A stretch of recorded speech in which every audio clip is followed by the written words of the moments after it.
당차고 멋있는 여성이다. 강경화 후보자는 문 대통령의 뚝심일까요? 아니면 고집일까요? 문 대통령이 오늘 오전에 작심 발언을 했습니다. 강경화 후보자를 밀어붙이겠다는 의지를 분명히 한 건데요. 오늘 발언 가운데 유독 자주 등장한 단어가 하나 있습니다. 여러분 집중해서 같이 들어보시죠. 청문회에서 후보자를 강도 높게 검증하고 반대하는 것은 야당의 역할입니다. 야당의 본분일 수도 있습니다. 그러나 그 검증 결과를 보고 최종적으로 판단하는 것은 국민의 몫입니다. 대통령은 국민의 판단을 보면서 적절한 인선이었는지 되돌아보는 기회를 갖는 것이라고 생각합니다. 저는 국민의 뜻에 따르겠습니다. 야당도 국민의 판단을 존중하여 주시길 바랍니다. 부탁드립니다. 인사검증의 최종 판단은 국민의 몫이다. 이게 오늘 핵심인 것 같은데 이종욱 박사님 어떻게 들으셨는지요? 국민이란 단어요. 좀 더 정확하게 이야기하자면 이제 그 국민 여론 그리고 이제 여론조사 결과에 따라서 결정을 하겠다라는 얘기를 지금 하고 있는 건데요. 그러니까 글쎄요. 그러니까 사실은 최종 판단은 특히 인사와 관련해서는 대통령이 하는 거죠. 예, 기본적으로. 이제 그런 그 측면을 이제 얘기를 안 할 수가 없고요. 그런데 최근에 이제 이 뭐 우원식 원내대표도 이제 그 여론조사를 이야기를 하면서 지난 정부 시절에 뭐 낙마됐던 사람들 얘기도 하고 그 반면에 이제 강경화 후보 같은 경우에는 여론조사 지지율이 높게 나오기 때문에 이제 마치 이제 그냥 통과시켜줘야 되는 게 당연한 것처럼 이렇게 이제 얘기를 자꾸 하는데요. 그러니까 이거에 약간 함정이 좀 있을 수가 있다라고 하는 점을 저는 좀 지적을 하지 않을 수 없다. 이런 말씀이고요. 예, 그러니까 맨날 여론조사 결과만 보고 가겠냐는 거죠. 그러니까 예를 들어 앞으로 이제 뭐 문재인 대통령의 지지율이 떨어질 수도 있는 거 아니겠습니까? 계속 이렇게 높다고 볼 수는 없는 것이고 또 어떤 본인이 추진하고자 하는 공약 사안과 관련해서 국민의 여론조사 결과가 나쁘게 나올 수도 있는 거 아니에요. 그렇다고 그럼 그 공약 사업을 그만둘 거냐는 거죠. 그렇진 않다. 그러니까 인사 문제와 관련해서도 마찬가지다. 그러니까 인사 문제도 물론 여론도 그렇고 뭐 국회 인사청문 과정도 그렇고 다 참고할 사안이긴 하지만 최종적으로 결정을 내리고 그것에 대한 책임을 지는 것은 대통령의 몫이죠. 그런 점을 사실은 조금 더 분명히 좀 인식을 하고 또 그 부분을 정확하게 국민들에게 이야기할 필요도 좀 있지 않나. 정치권에 대해서도 마찬가지다. 이렇게 생각합니다. 예, 뿐만 아니라 저는 이 말하는 뭐 단어 선택이나 태도나 어조가 그 어느 때보다 굉장히 강경했단 말이에요. 네, 맞아요. 절대로 주도권에서 빼앗기지 않겠다 이런 의지를 좀 보여줬다고 볼 수 있을 것 같아요.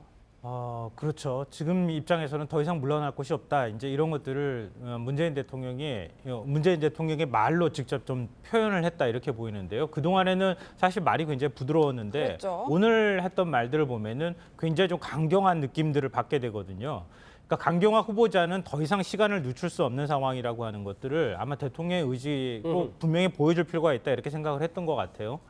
근데 저는 이제 강경화 후보자에 대해서 뭐 일전에도 한번 저는 말씀드린 적이 있지만 저는 자격이 부족하다고 생각하진 않습니다. 개인적으로는.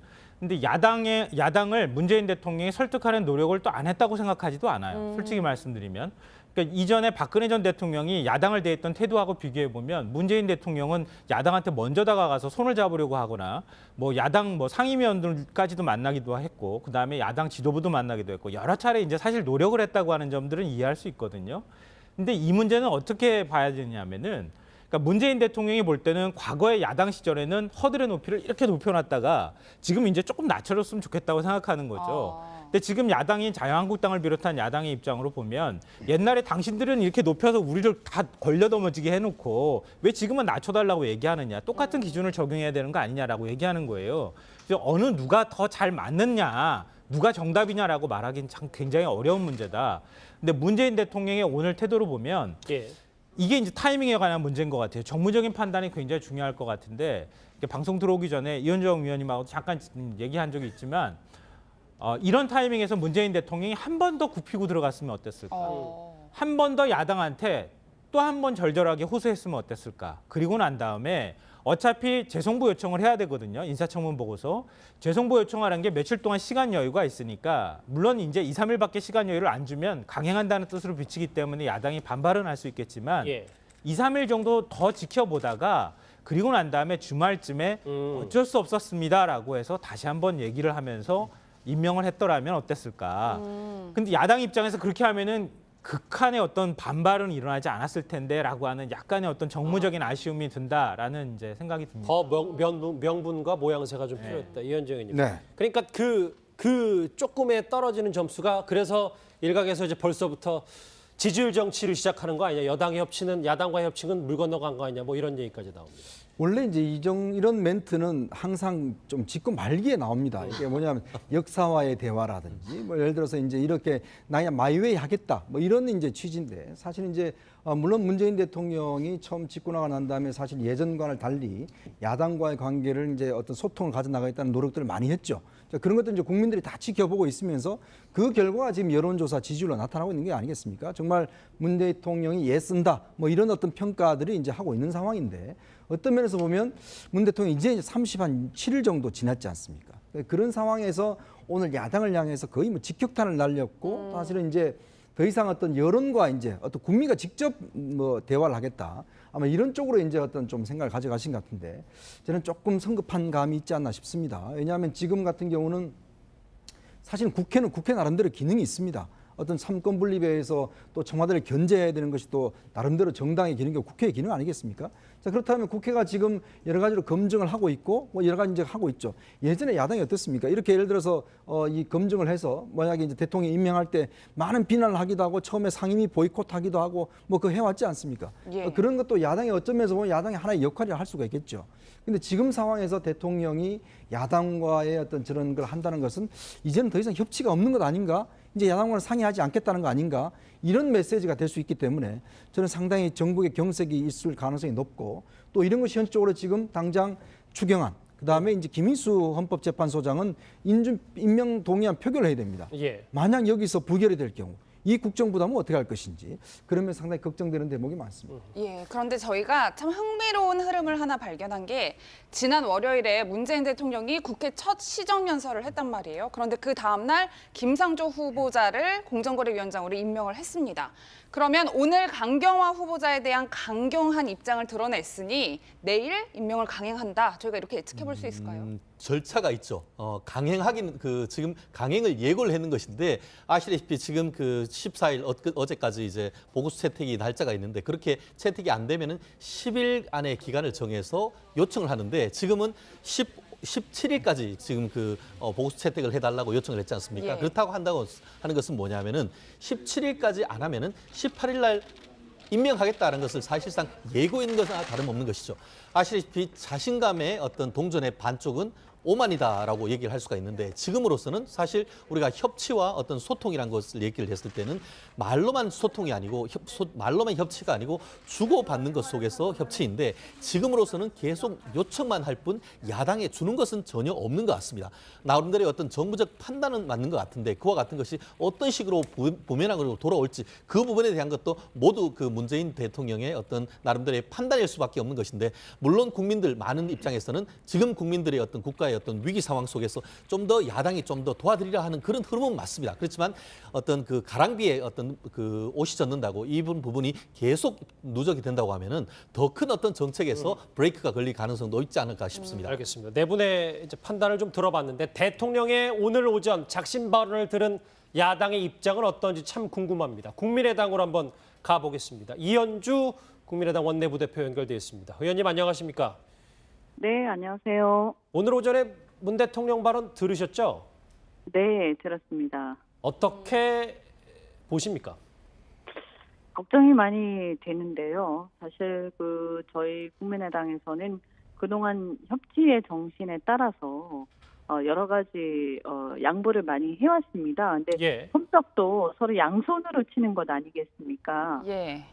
그래서 사실 협치 말로만 하는 게 아니라 행동으로 보여줘야 되는데 저희가 이미 이제 이낙연 국무총리 그리고 김상조 공정거래위원장의 인사청문회를 거치면서 대통령이 스스로 제시한 5대 인사 원칙에 위반도 했고 또 그 횟수와 정도가 좀 상당함에도 불구하고 후보자의 자질이라든가 개혁 의지 그리고 그런 어떤 다른 여러 가지 문제들을 감안해서 양보를 했습니다. 그리고 분명히 말씀드린 게 강경화 후보자에 대해서는 우리가 거기 100번 양보를 하더라도 대승적으로 양보할 만한 어떤 이유도 찾지 못했다. 그리고 예. 지금같이 한반도 정세가 걱정되는 상황에서 오히려 더 심각하게 걱정이 되는 여러 가지 발언들도 저 청문회 거치면서 걱정되는 그런 면모들을 봤기 때문에 절대 이 부분에 대해서는 저희가 양보하거나 타협을 할 수가 없다고 말씀을 드렸어요. 그런데도 불구하고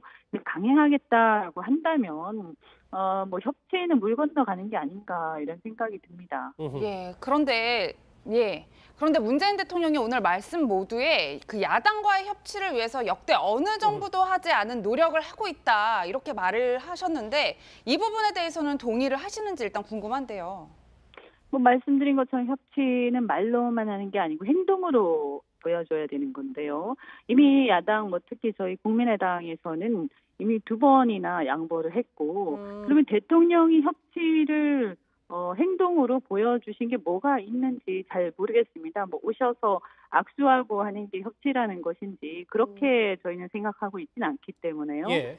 네. 그리고 저희가 뭐 이게 야당하고의 관계에서 그냥 그치는 문제가 아니고 어떻게 보면 이 강경화 후보자에 대해서는 지금처럼 한미동맹과 4강 외교의 위기를 감안한다면 이 적임자가 아니다라는 국민의당의 구국적 충정에서 나온 의견인데 이런 얘기마저 무시하고 강행한다라고 하면 이것은 정말 걱정되는 상황이라고 봅니다. 근데 의원님 이게 여론조사 결과가 80%가 넘으면 문 대통령 입장에서도 물론 협치도 중요한데 국민의 뜻이 이러니까 내가 갈 수 있잖아. 이런 당위성은 당연히 생기진 않을까요? 그렇게 보기는 어려운 게요. 예. 예전에 강경화 후보자에 대한 여론조사에서 한국일보인가요? 거기서 보면 부적절하다라는 게 오히려 다수의 국민들의 그 여론조사의 결과였고요. 물론 여론조사는 여러 가지가 있을 수 있겠습니다만 국회의원들이 국회에서 인사청문회 거친 분들이 전부 다 이구동성, 사드 문제를 비롯해서 인식에 그 깊이가 전혀 없고, 이 자질의 문제가 있다라고까지 얘기를 하고, 다른 도덕성 문제는 뭐 말할 것도 없고요. 이런 상태에서 본인이 어떤 국정 지지율이 높다라는 일만 가지고 강행을 한다는 것은 굉장히 심각한 문제가 있다고 생각을 하고요. 예. 그리고 이 지지율이라는 것도 이렇게 지지를 많이 받을 때 조심해야 되는 게 아닌가, 좀 더 겸허해야 되는 게 아닌가 이런 생각이 듭니다. 어쨌든 국회와의 대립을 계속하는 것은 과거에 어떤 우리가 소위 말해서 박근혜 정부라든가 예. 이런 분들을 비판할 때 계속 해왔던 얘기인데요. 이렇게 간다면 문재인 정부가 과거의 정부와 다른 게 무엇인가 이런 얘기가 나올 수 있다고 생각합니다. 예. 예, 뭐 아직까지 자유한국당에서 구체적인 얘기는 하지 않고 있지만 어제까지만 해도 뭐 길거리 투쟁 얘기까지 나왔던 상황이란 말이에요. 그렇다면 뭐 국민의당은 지금 어떤 결정을 하고 계신지가 궁금한데요. 저희는 뭐 아직까지는 이게 어떤 최종적인 입장이 청와대에서 나온 건 아니지만 뭐 어제 같은 경우에 국회 인사청문회가 참고사항에 불과하다 이런 상권 분립이나 헌법 정신에 반하는 얘기까지 나와서 굉장히 의원들께서 걱정을 많이 하고 계시고요. 다만 여기에 대해서 우리가 어떻게 대응할 것인가 이건 아직 결론이 나진 않은 상태입니다. 일단 청와대의 최종적인 입장을 보고 논의를 할 생각입니다. 국회와 인사청문회 절차를 무시했다고는 보시는 겁니까? 국회에서는 분명히 뭐 인사청문회 결과도 그렇고요. 의견을 명확하게 정리를 했고 우리 당의 입장도 이 부분에 대해서는 뭐 거의 만장일치로 명확하게 정리를 해서 발표를 했습니다. 그래서 그것을 뭐 신경 쓰지 않겠다라고 한다면 그것은 뭐 저희가 더 이상 할 얘기가 없는 거죠. 알겠습니다. 2시에 회의 있으시다면서요. 저희 좀 긴 연결 응해 주셔서 감사합니다. 국민의당 이현주 원내부대표였습니다. 고맙습니다. 네, 고맙습니다. 얘기를 쭉 들어봤는데 일단 이현정 의원님. 네. 얼마나 그 문 대통령이 손을 내밀었는지에 대한 의구심을 기본적으로 갖고 있는데요, 야당에서는. 그렇죠. 사실 이제 지금 뭐 제가 객관적으로 봐도 문 대통령이 물론 이제 집권 초기에 여러 가지 예전과는 다른 여러 행보를 하고 또 그런 것들에 대해서 뭐 국민적으로 상당히 신선하다는 감을 느꼈지만 근데 상지 지금 30 며칠밖에 되지 않았지 않습니까? 앞으로 5년입니다, 사실은. 5년 동안에 과연 그럼 협치 구조를 어떻게 할 것인가? 구조적으로 이걸 사실 문제를 고민해야겠죠. 사실 인내가 필요한 겁니다. 어떤 면에서 보면 역대 우리 정권 다 경험해봤지만 항상 이제 초반기에는 뭐 하다가 에이 안 해 하고 이제 그때부터는 좀 강경 기조로 나가지 않습니까? 그러면 결국은 뭡니까? 국민만 손해거든요. 뭐 법안 통과 안 되고 아무것도 안 되고 하면 정말 그 말하던 국민들이 다 안 되고 또 야당은 야당대로 국민들이 비난하고 또 야당은 장에 나가서 장애 투쟁하고 뭐 이런 것이 연속돼 왔잖아요. 그러니까 조금의 더 인내가 저는 필요하다는 것이죠. 왜냐하면 지금 당장 이거 해서 이 깨져버리면 앞으로 남은 4년 뭐그 11개월 동안 어떻게 하겠다는 겁니까? 그러니까 그런 면에서 본다면 조금 문 대통령이 조금 어떤 면에서 보면 대통령으로서 조금의 더 굽히고 갔더라면 사실 야당을 또 설득하고 갔더라면 어땠을까? 그러니까 그런 측면에서 상당히 아쉬움이 남는 것이고 그런 좀 정무적 판단들이 현재로서는 필요한데 야당 입장에서 보면 야당 어쩌면서 보면 별로 잃을 게 없어요 지금. 야당은 뭐 지지율 지금 뭐 한 자리 숫자죠. 뭐 어떡하겠습니까 야당 입장에서. 앞으로 선거도 많이 남았어요. 국회의원 다시 하려면 지금 3년 지나야 됩니다. 그러니까 당장 선거가 있는 것도 아니거든요. 그러면서 볼 때는 야당은 국정에 어떠면 책임감이 없는 상황이죠. 그러니까 그런 면으로 볼 때는 좀 더 달래고 갔어야 되는데 너무 예를 들어서 좀 성급하게 한 것 아니냐는 좀 아쉬움이 남습니다. 예, 뭐 의원주 의원의 말에 의하면 악수하는 것이 협치라고 생각하진 않는다 이렇게 말씀을 하셨는데 그렇다면 야당에서 피부로 느낄 수 있는 협치 구체적인 내용이 뭐가 있을까요? 그것 때문에 아마 문재인 대통령이 저는 임명을 강행했다고 생각하는데요. 지금으로서 만약에 야당을 요구를 들어준다고 하면 강경화 후보자한테 스스로 사퇴를 요구한다거나 이런 방식들밖에 없다고 봤던 것 같아요. 그러니까 정무라인이 굉장히 열심히 움직여왔던 것도 사실이거든요. 야당 입장에서 그런 것도 사실은 인정은 하고 있는데 더 이상 야당은 내줄 게 없는 상황이 되어버렸어요. 그러니까 강경화 후보자의 어떤 부적절성에 대해서 본인들 스스로는 그렇게 생각을 하고 있기 때문에 강경화 후보자만큼은 야당 입장에서 용인할 수 없다고 하는 입장이 확고하게 서 있었다는 거죠. 그럼 문재인 대통령 입장에서는 강경화 후보자를 꼭 데려가고 싶은데 더 이상 방법이 없다. 더 이상 물러설 것도 없고 방법도 없으니 그냥 현재로서는 반발이 있더라도 임명을 강행하는 것이 뭐 불가피하다 이렇게 판단했었을 것 같은데요. 그러니까 다만 조금 아쉽다고 느끼는 거는 그런 것 같아요. 우리 축구를 할 때 골을 넣을 때 우리 골 결정력이 없다고 우리나라 국가대표 선수들 많이 지적받잖아요. 그때 한 타이밍, 반 타이밍 먼저 뺏어가지고 가가지고 그래서 슛을 해야지 들어간다는 얘기를 하거든요. 전 정치도 비슷한 것 같아요. 야당이 막 반발할 때 야당의 타이밍을 한 번만 더 뺏어줬으면 이번에 한 번 더 문재인 대통령이 호소를 한번 해줬으면 야당이 거세게 반발한다 하더라도 문재인 대통령 쪽에 조금 더 국민들이 솔깃하게 귀를 기울이거나 야당이 더 반발할 명분을 조금 더 빼앗아갈 수 있었을 텐데 그걸 좀 못했던 게 약간 아쉽다 이런 생각을 하게 된다는 거죠. 저희가 지금 국민의당의 입장을 좀 들어봤다면 오늘 자유한국당도 이 문 대통령의 작심 발언에 대해서 한마디 했습니다. 목소리 들어보시죠. 예상은 이미 했지만 저희들로서는 이제 강도를 높여 간다는 것이 앞으로 해결해야 될 국회의 산적한 문제들이 제대로 운영되지 못하는 이런 결과를 초래할 그것이 가장 저는 정부로서 숙고를 해야 될 문제가 아닌가 생각합니다. 이 강행이 결국은 앞으로의 여러 가지 난제가 있는 국정 현안을 더 어렵게 만드는 원인 제공이 되지 않을까 이렇게 걱정을 하고. 어제 이 자리에서 자유한국당이 뭐 길거리 투쟁까지 염두에 두고 했을 때 여기 계신 분들이 아예 못 나간다고 자유한국당 이런 얘기까지 좀 했었거든요. 최 변호사님. 근데 저렇게까지 했으니까 자유한국당 진짜 강경하게 나가는 거 아니겠습니까? 기본적으로 지금 정우택 그 원내대표 겸 당 임시대표 같은 경우에는 어떻게 보면 징검다리죠. 지금 7.3 전당대회가 있기 때문에 그 사이에 어떤 나름대로의 어떤 공백을 메꾸는 그런 역할을 하는데 기본적으로 지금 그 문재인 대통령이 높은 지지율을 기본으로 강공을 밀어붙인다라고 한다고 하면은 새로운 리더십이 섰을 때 결국 그거에 맞서서 강대강으로 대치할 수밖에 없는 그런 상황이 될 가능성이 상당히 높지 않겠습니까? 사실 인사가 만사이긴 합니다만 앞으로 남은 어떻게 보면 정부조직법 개편이라든가 아니면은 지금 추가 경정 예산 이 부분에 대해서도 협치가 있어야 되는데 아예 있는 6월 이 임시국회 일정을 보이콧해버리면은 사실상 가장 큰 어떤 그 타격을 입는 것은 문재인 그 대통령의 정부이기 때문에 이 부분에 문재인 대통령의 고민이 상당히 깊은 그런 상황이 아닌가 싶습니다. 지금까지는 이제 문 대통령의 입장 그리고 야당의 반발 얘기까지 해봤다면 오늘 문 대통령의 작심 발언 중에 좀 주목해볼 만한 내용이 있습니다. 이 강경화 후보자에 대한 평가가 있었는데요. 문 대통령의 목소리 한번 더 들어보시죠.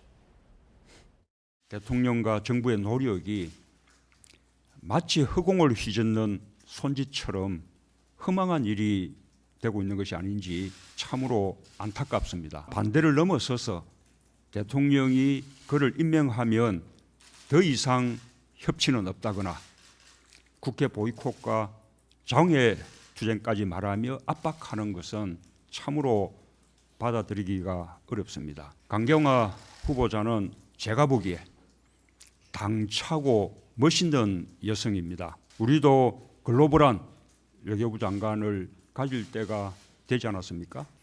외교부 장관 없이 대통령이 어떻게 감당할 수 있겠습니까? 뭐 직접 이렇게까지 평가를 하는 것 보면 그간 야당에서 제시하는 그 의혹들은 장관이 되는데 큰 흠결이 아니다 이렇게 판단을 하시는 것 같아요. 아니 그러니까 임명을 강행하시는 건 좋은데요. 뭐 그렇다고 이렇게 칭찬하실 것까지야 이런 생각을 좀 하게 하는 거죠. 박사님 개인적인 생각이신 거죠? 아니 그러니까 지금 뭐 야3당도 반대를 할 때는 뭔가 이유가 있는 거 아니겠습니까? 국회의원들이 다 바보는 아니지 않습니까? 그리고 어제도 인사청문회 봤잖아요. 그러니까 사실은 어제는 그렇게 날선 질문들이 별로 없었어요. 왜? 그렇게 질문할 근거가 별로 없었기 때문에 그런 거 아니겠습니까? 그리고 김동연 경제부총리 후보자 다 야3당에 합의해서 다 통과시켜줬어요. 자, 그럼 그동안에 그 뭐 이낙연 총리 후보자를 비롯해서 다 야3당이 뭐 통과시켜준 또는 동의해준 또는 묵시적으로 뭐 어찌됐건 인정해준 그런 후보자들은 그럼 뭐가 되는 겁니까? 그러니까 그런데다가 자 강경화 후보자가 아무리 훌륭하다 한들 그러니까 대한민국에서 외교 문제를 담당할 유일무이한 대안이냐는 거죠. 대한민국 외교관들 출신들 굉장히 많습니다. 그리고 역량이 있는 그야말로 외교 역량을 가진 전문성 있는 분들도 상당히 많고 자 그래서 강경화 후보자 어차피 그냥 강행하실 거면 그냥 강행하세요. 그냥 그렇다고 그런데 저런 식으로 너무 그렇게 과대포장하시는 것도 이건 좀 문제가 아닌가 이렇게 저는 생각을 합니다. 그러니까 본인 스스로는 문재인 대통령 입장에서 한미 정상회담 준비하는 것도 국회의원적인 강경화 후보자만한 역량을 가진 인물이 없다고 판단하는 것 같습니다. 그래서 이제 대통령 입장에서 보면 뭐 그런 좀 조급증 또 이 한미 정상회담이 정말 중요하다는 그런 의미 속에서 일단 외교장관이 꼭 필요하다 뭐 이런 측면에서는 충분히 이제 이해가 됩니다만은. 예. 그러나 한미 정상회담만이 지금 중요한 게 아니지 않습니까? 한미 정상회담 이후에 그럼 국정을 어떻게 할 것인지 자, 이런 걸 본다면 저는 이런 예를 들고 싶어요. 예를 들어서 만약 한미 정상회담에 지금 뭐 임성남 1차관이 있는데 임성남 1차관도 사실은 뭐 30년 동안 외교관에 그 미국과만 해온 분입니다. 뭐 그분을 중심으로 만약 간다라 한다면 국민들이 뭐라고 보게 하겠습니까? 정말 그 모습을 보면서 야, 이거 좀 대통령이 정상회담 하러 갔는데 외교부 장관이 야당이 임명도 안 해주고 저렇게 되냐? 이렇게 국민들 생각할 거 아니겠습니까? 한편으로 보면 국민들의 그런 여론을 조금 이용하는 것도 제가 볼 땐 정치의 기술이에요. 그러니까 뭐냐면 지금 야당이 저렇게 이야기를 하는데 그래 한번 그렇게 해봅시다. 그럼 그 정상회담 그냥 차관 데려가고 제가 볼 때 큰 문제는 없습니다. 강경화 장관이 후보자가 없다라고 해서 한미 정상회담이 안 이루어지는 것도 아니고 중요한 결정 자체를 못하는 것도 아니고 사실 뭐 도우면 되겠죠. 자 그러면 대통령 입장에서 본다면 지금 대통령 속은 정말 정상회담에 대한 절박감, 중요성은 충분히 이해가 가고 또 그렇게 합니다만은 그러나 또 전국의 전체 운영을 볼 때는 한번 대통령이 이런 걸 이용해 준다면 이제 국민 여론을 진짜 없는다는 것은 국민들이 보기에 야당 정말 너무하네. 정말 이렇게 국정을 이렇게 가서 되나 이렇게 좀 생각할 수 있도록 만들어줘야 되는데 오히려 지금은 조금 야당한테 명분을 주는 것이 아닌가. 그리고 야당의 평가와는 전혀 반대의 평가를 지금 하고 있는 것 자체가 보면 오늘 사실은 여당 중진 회의에서도 그런 이야기 나와서 여당 중진들이 강경화가 좀 문제는 있다. 그렇지만 어쩔 수 없는 거 아니냐 이렇게 이야기 나왔거든요. 근데 대통령이 저렇게 이야기하시면 야당 중진들은 상당히 머쓱해진 그런 상황이 될 수밖에 없죠. 다음 얘기 나가기 전에 중간 점검 한번 해볼게요. 그러면 강경화 후보자를 구하는 오늘 문 대통령의 작심 발언이 여기 계신 뭐 김성한 평론가님 말고는 다 고집이라고 생각하시는 것 같고 저 김성한 평론가님은 문 대통령의 뚝심은 어느 정도 봤다고 이렇게만 보시는 거죠? 아니 뭐 저는 왜 저런 그렇게 당황하시면. 저는 기본적으로 이게 이렇게 생각합니다. 사실은 문 대통령께서 이 부분을 거두지 못하는 이유는 이런 얘기가 있습니다. 청와대의 헤드헌터가 곧 문재인 대통령이다. 이런 얘기가 있습니다. 한마디로 이 강경화 후보를 픽업했는 분이 다른 추천이 아니고 문재인 대통령 본인이기 알겠습니다. 때문에 이 부분에 대해서 거두지 못하는 것이 아니냐. 그런 비판도 있다는 점을 좀 생각을 해봤으면 좋겠습니다. 문재인 대통령이요. 아마 강경화 후보자를 자진 사퇴를 하거나 아니면 낙마시키는 뭐 이런 방법이나 선택지를 고민을 안 했을 거라고 생각하진 않는데요. 문제는 뭐냐면 야당이 반발하는 어떤 폭이라든가 강도로 볼 때 강경화 후보자는 첫 파도일 뿐이다. 3단 파도가 밀려올 것이다. 아마 그런 생각을 했을 가능성이 있다고 생각해요. 그러니까 강경화 후보자 만약에 낙마시키거나 이렇게 했다고 하면은 그 다음엔 누구? 그다음엔 또 누구 이렇게 나오면은 이건 걷잡을 수가 없을 거다. 알겠습니다. 그러니까 여기서 끊고 가야 된다고 하는 생각이나 판단을 했을 거라고 저는 생각합니다. 네 분 말씀을 이제 조금은 알겠습니다. 근데 이 강경화 후보자에 대한 강행 시사 말고도 막상 문 대통령 본인이 임명권자가 되고 보니까 생각지 못한 어려움이 좀 있는 것 같습니다. 문 대통령의 고충 한번 목소리 들어보실까요? 지금 현재 우리 인사청문회 그 과정이 자질이나 능력을나 또는 정책적인 어떤 지향을 검증하는 것보다 흠집내기식 이런 식의 과정으로 흘러가니까 정말 좋은 분들이 특별한 흥결이 없어도 인사청문회 과정은 싫다. 그런 이유 때문에 고소하는 분들이 굉장히 많습니다. 결정적인 하자가 없다면 대통령이 인사권을 행사하는데 참고로 하는 그런 과정으로 인사청문회를 이해하고 있습니다. 네, 정말 청문회 무서워서 선뜻 나서기가 힘들 것 같기는 한데 사실 어제 저 박수현 대변인의 발언이 지금 좀 문제가 되고 있어요, 박사님. 그러니까 아니 약간 자기 검증을 해본 결과 나는 인사청문회 올라갔을 때 이게 별로 아마 통과가 되기 힘들 거야라고 생각해서 고사하는 거 아니겠습니까? 또는 뭐 이런 그 인사청문 과정에서 개인적인 이런 것 저런 것들이 알려지는 게 싫어서 이제 그만두는 그런 걸 수도 있고요. 자, 근데 이게 결국 적폐 해소하는 거 아닙니까? 그러니까 사소한 그런 오류라도 내가 인사청문 검증 과정에서 문제가 되는 거 이거 나기 싫어서 고사한다라고 한다면 사실은 미리 정제가 되는 그런 과정들이라고 봐야 되는 거 아닌가요? 그리고 정말로 인사 검증 과정에 올라와서 문제 없을 사람들 아니면 감히 도전장을 못 내도록 이렇게 사회 분위기가 바뀌어가는 거 이거 자체가 전 적폐의 청산이라고 저는 생각을 합니다. 그러니까 적폐 청산의 핵심이 뭔가요? 결국 인적 청산 아닌가요?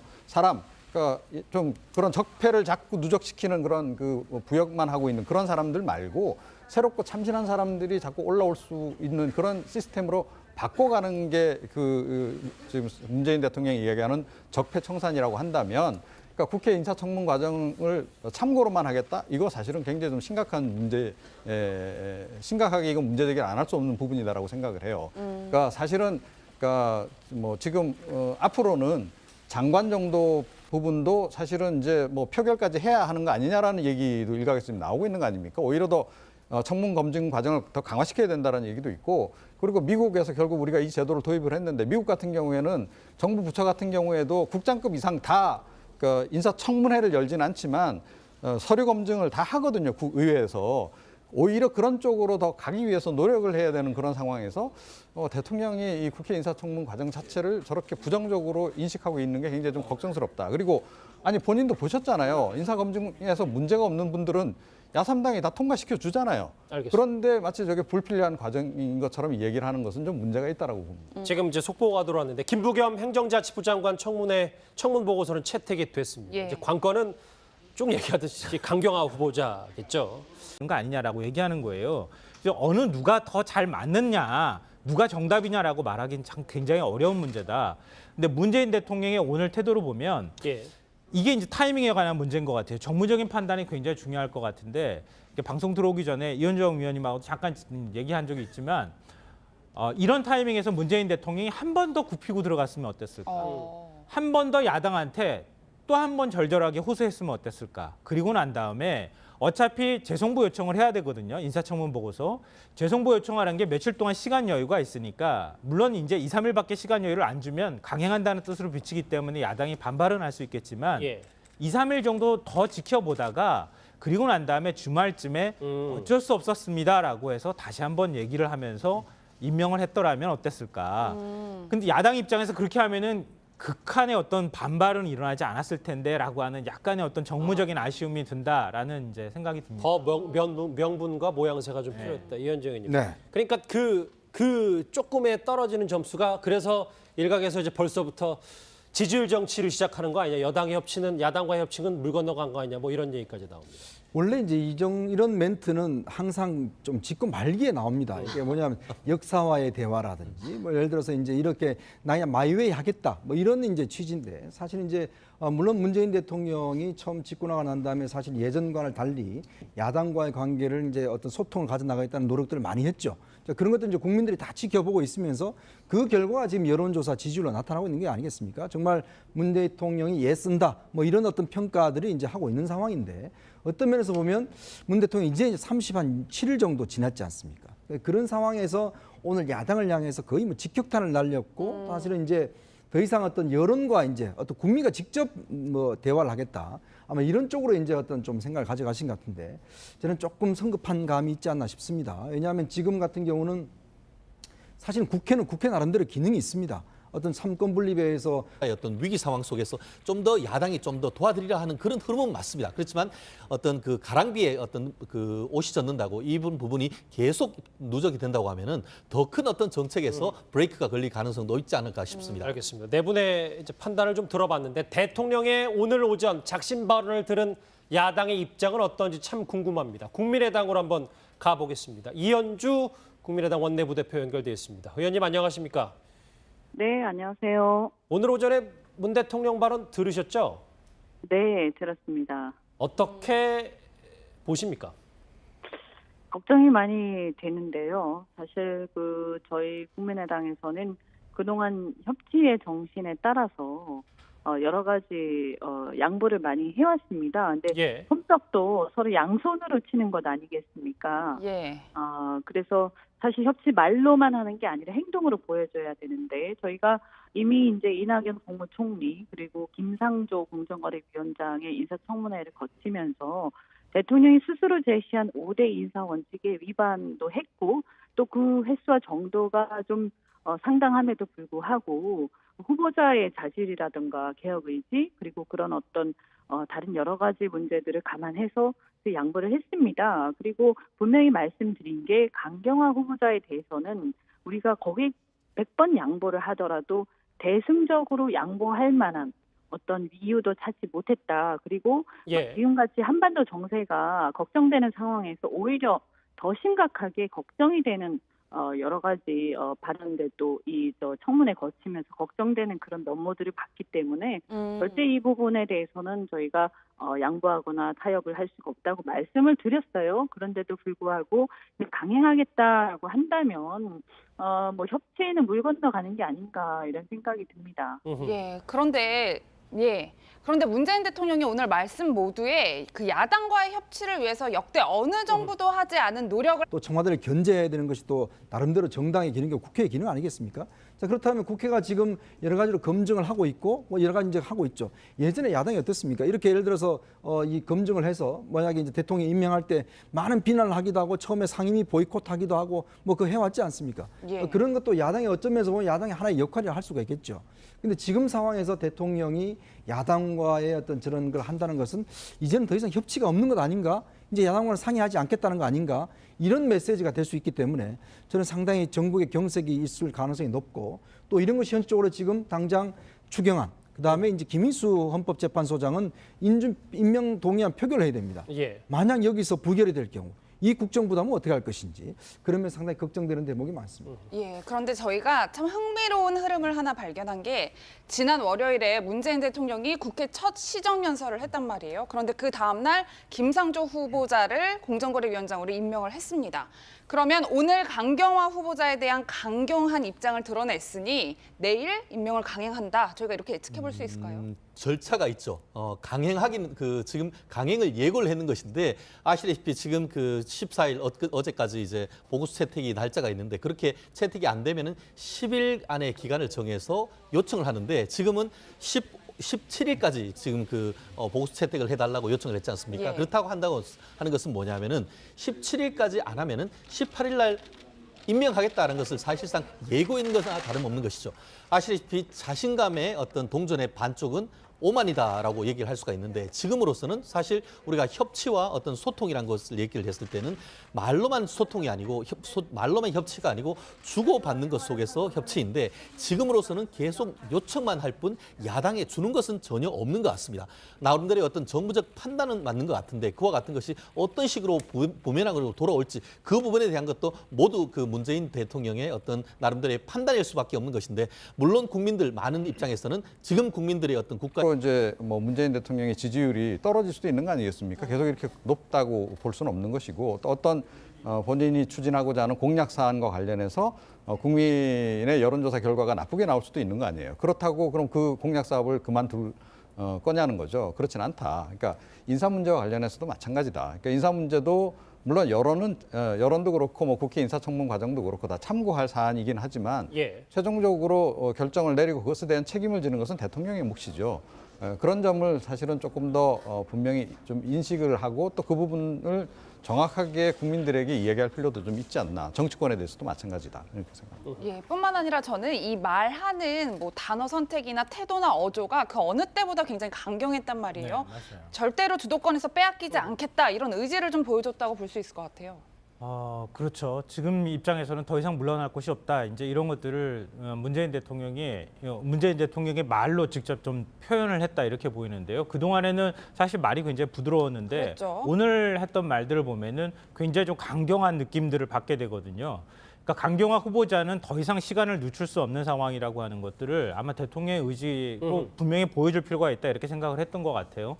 근데 저는 이제 강경화 후보자에 대해서 뭐 일전에도 한번 저도 말씀드린 적이 있지만 저는 자격이 부족하다고 생각하지는 않습니다. 개인적으로는. 근데 야당을 문재인 대통령이 설득하는 노력을 또 안 했다고 생각하지도 않아요. 솔직히 말씀드리면. 그러니까 이전에 박근혜 전 대통령이 야당을 대했던 태도하고 비교해 보면 문재인 대통령은 야당한테 먼저 다가가서 손을 잡으려고 하거나 뭐 야당 상임위원들까지도 만나기도 했고 그다음에 야당 지도부도 만나기도 했고 여러 차례 이제 사실 노력을 했다고 하는 점들은 이해할 수 있거든요. 근데 이 문제는 어떻게 봐야 되냐면은 그러니까 문재인 대통령이 볼 때는 과거의 야당 시절에는 허들의 높이를 이렇게 높여놨다가 지금 이제 조금 낮춰줬으면 좋겠다고 생각하는 거죠. 근데 지금 야당인 자유한국당을 비롯한 야당의 입장으로 보면 옛날에 당신들은 이렇게 높여서 우리를 다 걸려 넘어지게 해놓고 왜 지금은 낮춰달라고 얘기하느냐. 똑같은 기준을 적용해야 되는. 당차고 멋있는 여성이다. 강경화 후보자는 문 대통령의 뚝심일까요? 아니면 고집일까요? 문 대통령이 오늘 오전에 작심 발언을 했습니다. 강경화 후보자를 밀어붙이겠다는 의지를 분명히 한 건데요. 오늘 발언 가운데 유독 자주 등장한 단어가 하나 있습니다. 여러분 집중해서 같이 들어보시죠. 청문회에서 후보자를 강도 높게 검증하고 반대하는 것은 야당의 역할입니다. 야당의 본분일 수도 있습니다. 그러나 그 검증 결과를 보고 최종적으로 판단하는 것은 국민의 몫입니다. 대통령은 국민의 판단을 보면서 적절한 인선이었는지 되돌아보는 기회를 갖는 것이라고 생각합니다. 저는 국민의 뜻에 따르겠습니다. 야당도 국민의 판단을 존중하여 주시길 바랍니다. 부탁드립니다. 인사검증의 최종 판단은 국민의 몫이다. 이게 오늘 핵심인 것 같은데 이종욱 박사님 어떻게 들으셨는지요? 국민이란 단어요. 좀 더 정확하게 이야기하자면 이제 그 국민 여론 그리고 이제 여론조사 결과에 따라서 결정을 하겠다라는 얘기를 지금 하고 있는 건데요. 그러니까 글쎄요. 그러니까 사실은 최종 판단은 특히 인사와 관련해서는 대통령이 하는 거죠. 예, 기본적으로. 이제 그런 그 측면을 이제 얘기를 안 할 수가 없고요. 그런데 최근에 이제 이 우원식 원내대표도 이제 그 여론조사를 이야기를 하면서 지난 정부 시절에 낙마됐던 사람들 얘기도 하고 그 반면에 이제 강경화 후보 같은 경우에는 여론조사 지지율이 높게 나오기 때문에 이제 마치 이제 그냥 통과시켜줘야 되는 게 당연한 것처럼 이렇게 이제 얘기를 자꾸 하는데요. 그러니까 이거에 약간 함정이 좀 있을 수가 있다라고 하는 점을 저는 좀 지적을 하지 않을 수 없다. 이런 함정이요? 말씀이고요. 예, 그러니까 맨날 여론조사 결과만 보고 가겠냐는 거죠. 그러니까 예를 들어 앞으로